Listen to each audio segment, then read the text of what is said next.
at the end of the day, construction is a cost-based business. It is a very simple, this is what the products cost. This is what materials cost. This is what labor costs. And this is what it costs to run my business with a reasonable profit and overhead.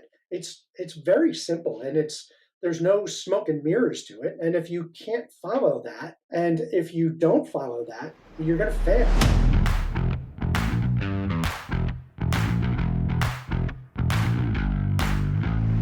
Welcome to Professional Builders Secrets, the podcast for building company owners wanting to grow safely and securely. I'm your host, Will Blunt, and today I'm joined by Jim Schneider from Schneider Construction in Virginia in the United States. So Jim, welcome to the show. Thank you very much. Thanks for having me. Yeah, absolute pleasure having you on the show. So today we're going to go into a bit of a backstory about how you got into the construction industry. And I'd like to go all the way back to the beginning, but just as a starting point, what's your elevator pitch? Who is Jim Schneider and what do you do? Okay, so Jim Schneider owns Schneider Construction in Norfolk, Virginia, and the elevator pitch really is that we're a small design build firm that builds high performance homes while creating a one of a kind customer experience for our clients. That's a great overview. So what was life like before you were in the building industry? I don't really know. This is the only industry I've ever been in. So the thing about me is that I grew up the son of a contractor. My dad was a worker bee, one of those guys that worked, tons of hours just to put food on the table and make sure that my mom could stay home with myself and my sisters. So as a result, the only time I really ever got to spend with him was when he brought me to work. So as a little guy, he would bring me to work, and when you're in second grade, you are very, very convinced that when your father says he needs to bring you to work because he needs your help, you believe that.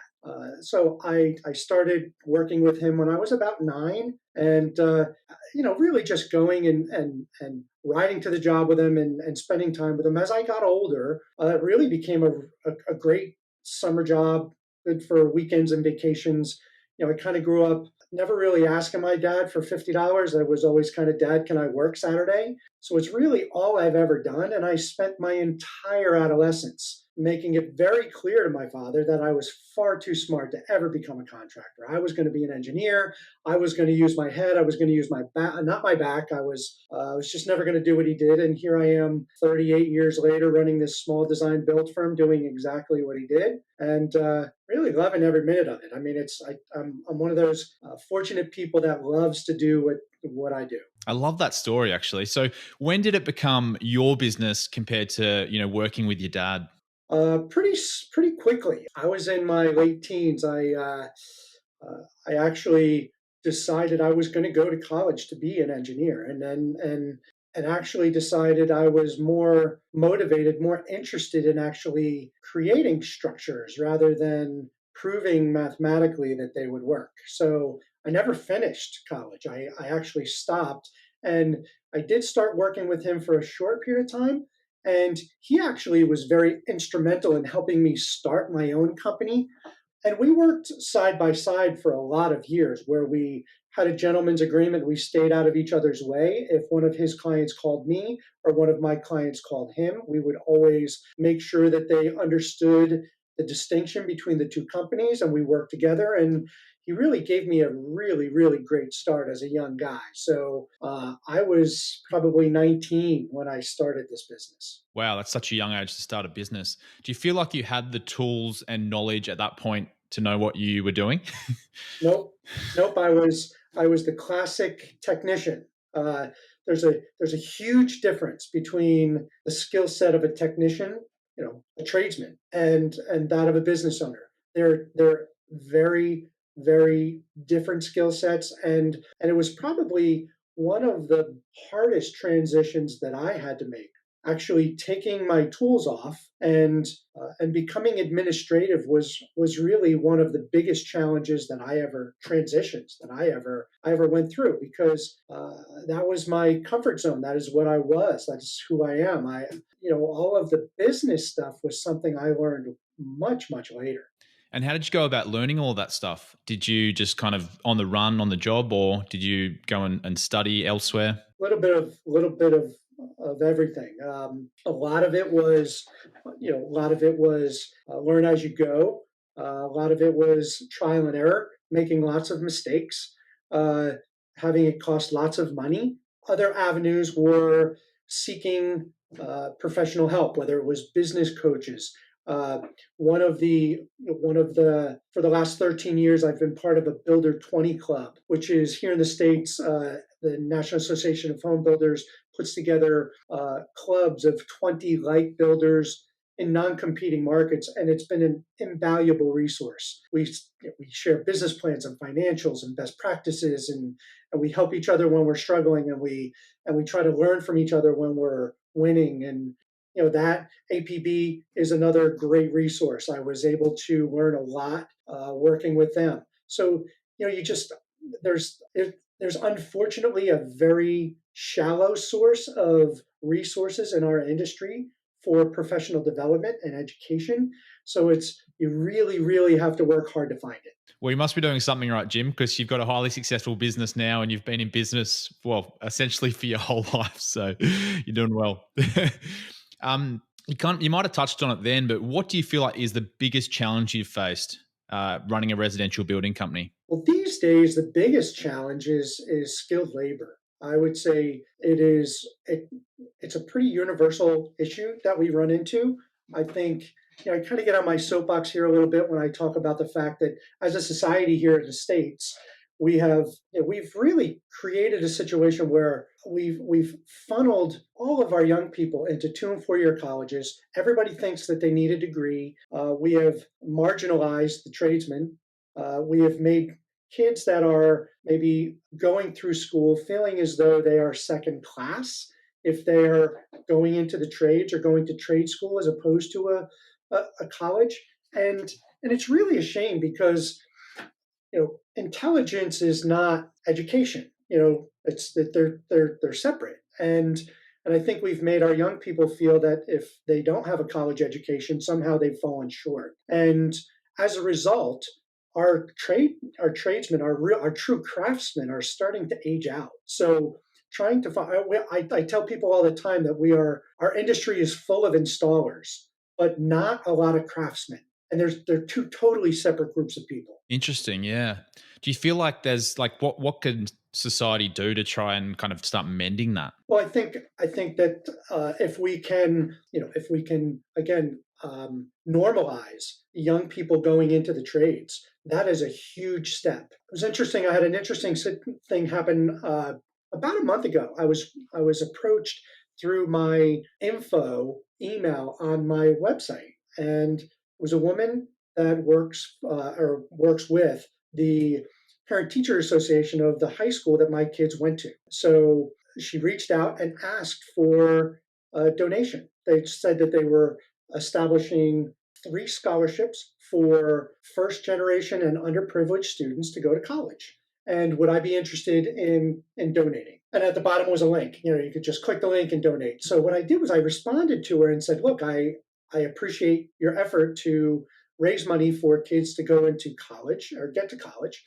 But I would encourage you to widen your scope a little bit and include, money to help kids go into the trade school, And she thought it was a great idea. Said, I'll run it by the board, and I'll get back to you. And within a couple of days, she got back to me and said, the board thinks it's a great idea. So here's what we've done. And they added some language, basically kind of a piggyback language onto the already established criteria for this scholarship, and said it was open to kids that wanted to go into the trades as well. And I thanked her and said, that's great. It's a great start, but we really need to roll up our sleeves and do something more, because this is a different group of kids. These are kids that are not going to compete with your high GPA college-bound kids. They're different types of students. They learn differently. I'm frankly I am less concerned with their GPA. I'm actually more concerned about their attendance record and how they interact with their teachers and what their emotional intelligence is rather than their GPA. So anyway, much to her credit, I told her, if you were willing to roll up your sleeves and get involved with me at this level, I would contribute to both. So she has really been true to her word, and we're working together now with a local technical school to establish some scholarships for young people to go into trade school. And I've actually decided that I would name the scholarship after my father, my James R. Schneider, Memorial Scholarship, because he passed away in the fall. So that's what I'm doing. I think we all have to start somewhere.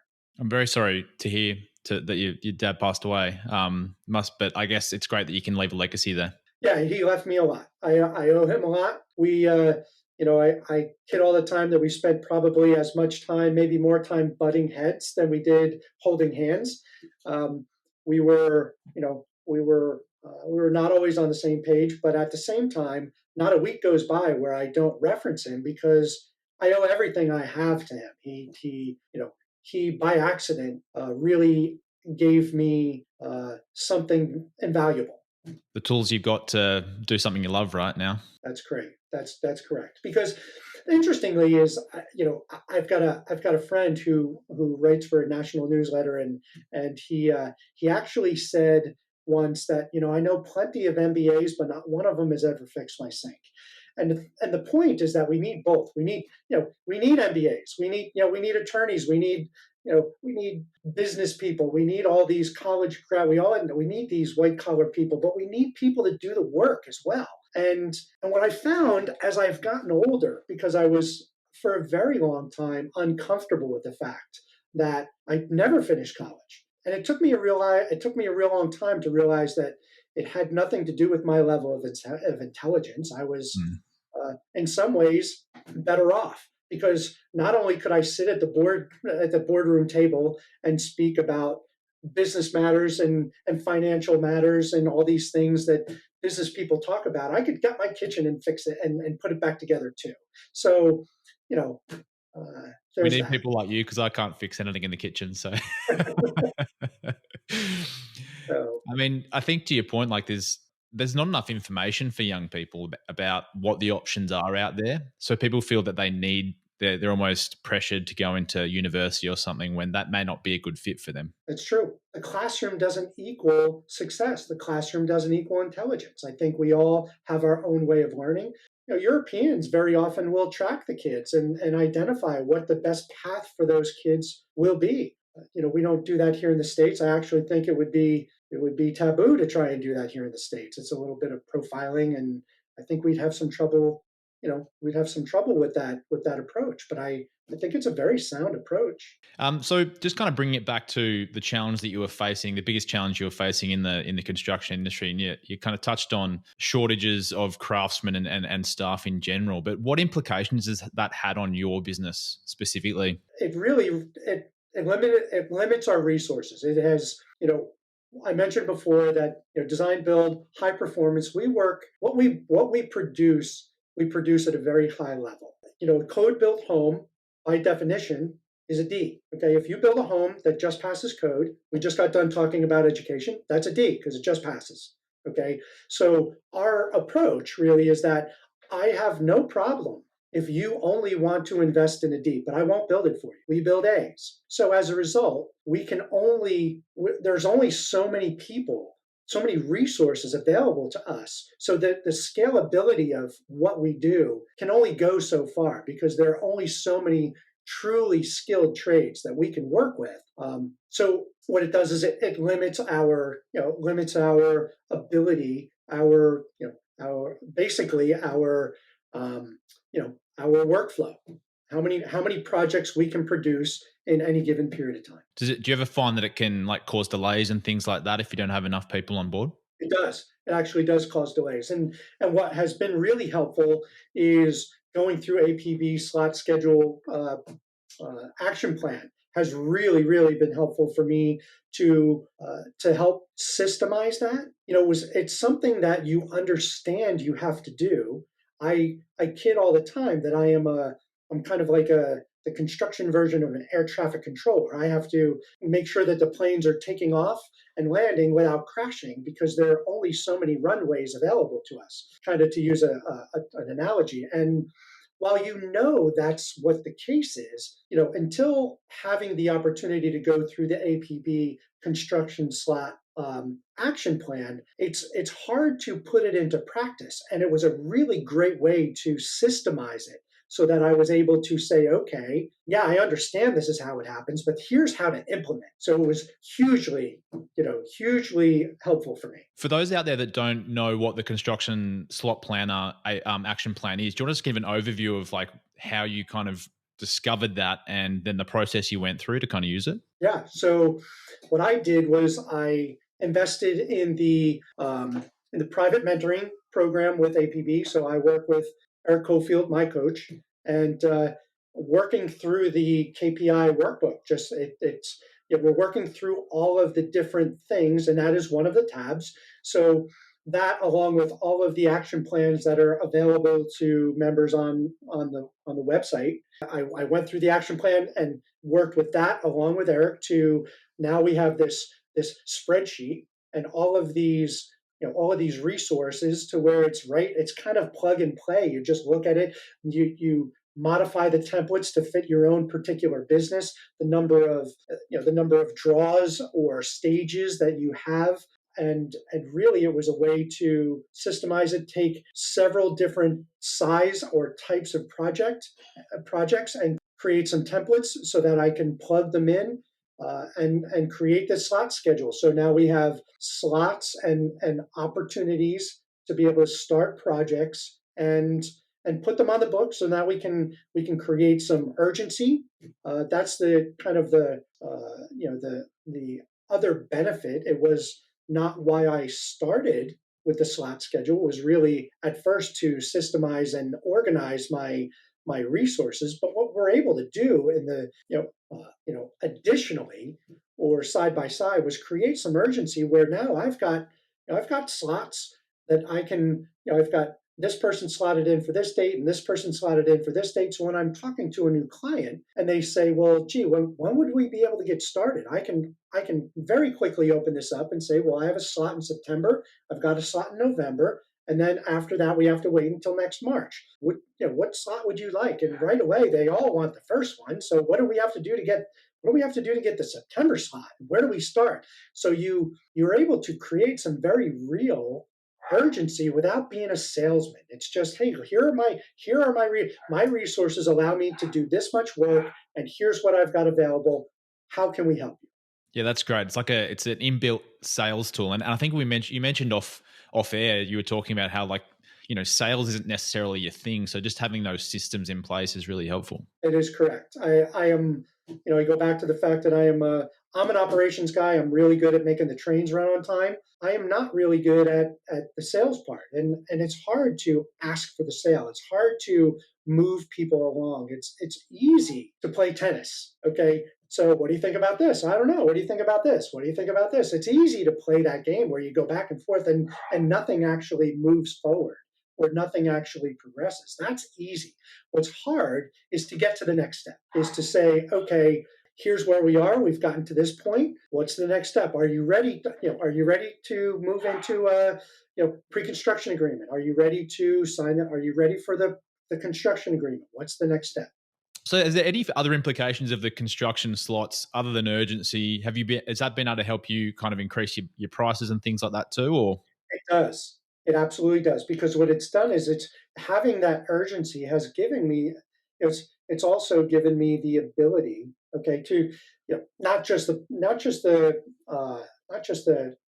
slot schedule action plan, but the pricing for profit action plan has also been instrumental. They very much work hand in hand, and what it's done is it's given me certainly the urgency gives you the confidence to be able to say, okay, well, if you want us, this is what here's what it's going to cost. And so rather than feeling desperate where you have to maybe drop your margins a little bit to get the work, it's more you feel more comfortable standing pat with, okay, well, here are the margins and this is what it costs. And between the slot schedule action plan and the pricing for profit action plan, those two things working together has really given me the confidence to really to stand pat, because at the end of the day, construction is a cost-based business. It is a very simple, this is what the products cost, this is what materials cost, this is what labor costs, and this is what it costs to run my business with a reasonable profit and overhead. It's very simple, and there's no smoke and mirrors to it. And if you can't follow that, and if you don't follow that, you're going to fail. What type of increase are we talking? Like before you were using this process, what kind of margins were you charging compared to after, when you had the urgency and the slots in place? Well, I mean, ultimately, we've been able to increase our margins by about 7%, Wow, that's which massive. is very significant. It makes the difference. It makes the difference between having a healthy building company and a marginal building company from a financial standpoint. Yeah, that's really helpful. Really helpful. So a little bit of a reflective point now on what advice would you give to a younger Jim if you were starting again, starting Schneider Construction again? I think if I was starting again, I would seek coaching earlier. I think I would advise myself to learn more about the business side. If I were talking to my younger self or someone younger looking to get into the construction business, I would encourage them to spend as much time learning about what it means to run a business as much as I would encourage them to learn about their craft. Yeah, that's really helpful. I think that business aspect is massive, right? So many people in construction, they're great craftsmen, or they're great at doing the work, but it's that business side where they kind of maybe fall behind a little bit, and it can hit you between the eyes. I think once you get into the heart of the storm.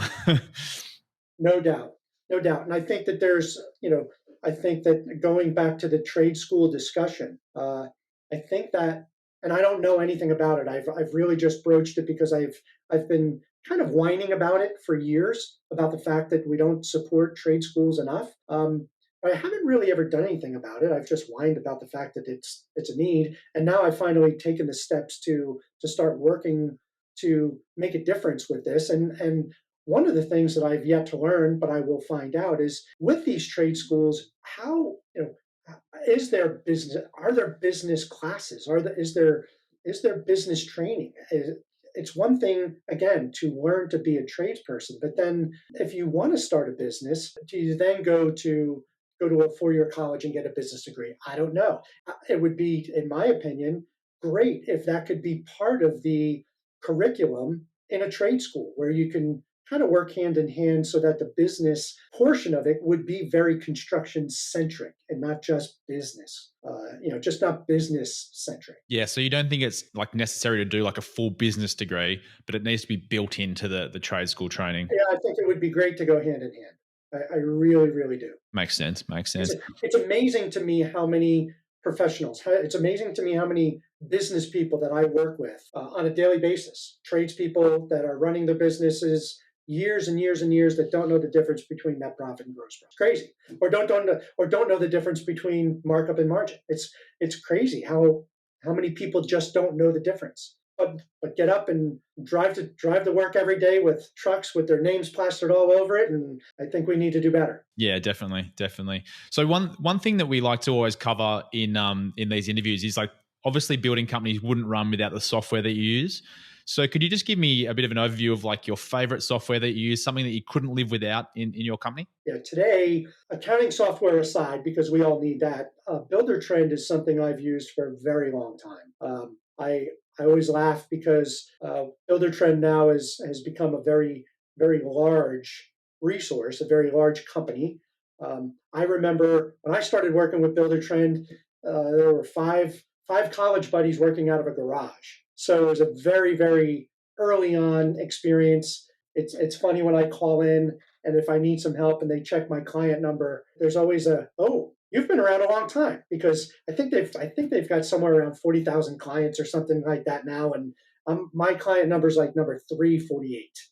So I just don't know what I would do without it. It helps. Again, I'll use the word systemize.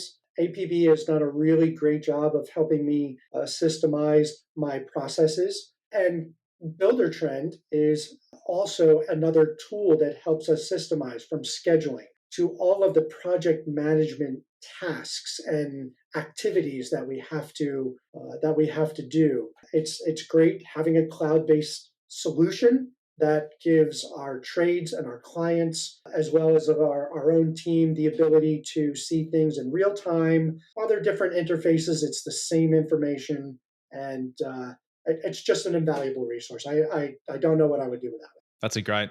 Thanks for sharing that. I will share the link to Build a Trend in the show notes for anyone that doesn't know about it. But I know it's a very well known software, so I'm sure most will. But it's great to hear those stories as well. So that's about it, Jim. It's been absolutely fantastic talking to you today. But do you have any further advice for builders out there, or anything else you wanted to share on the show today?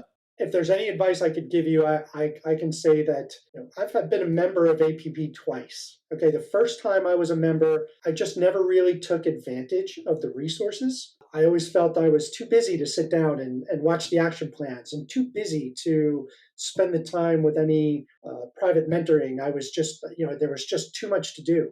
And when now, after kind of re-engaging last year, I've done a much better job taking advantage of all the resources, and it has just propelled my business, myself and my business.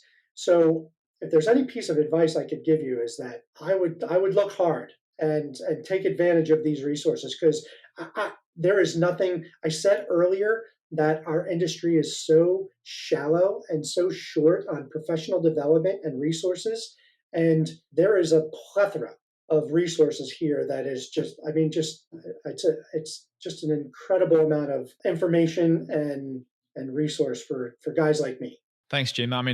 Thanks for giving us a bit of a prop up there, the APB. Well, I will tell you, if anybody knows me knows that you don't get anything from me that you don't earn, and that it is that simple. Well, it's an interesting story, because you've been in, and then you've been out, and then you've been back in, and I'm sure a lot of people will have a similar experience where they just don't feel like they've got the time to dedicate to professional learning. But to your point, you need to create that time. You don't have the time not to make the time. Exactly. Well, Jim, thanks once again for coming on. You've provided a ton of value to our listeners. My biggest takeaway was around the construction slots. Obviously, that's helped you create urgency, and it's also just helped with your general feeling around selling and increasing your margins. So that was my biggest takeaway.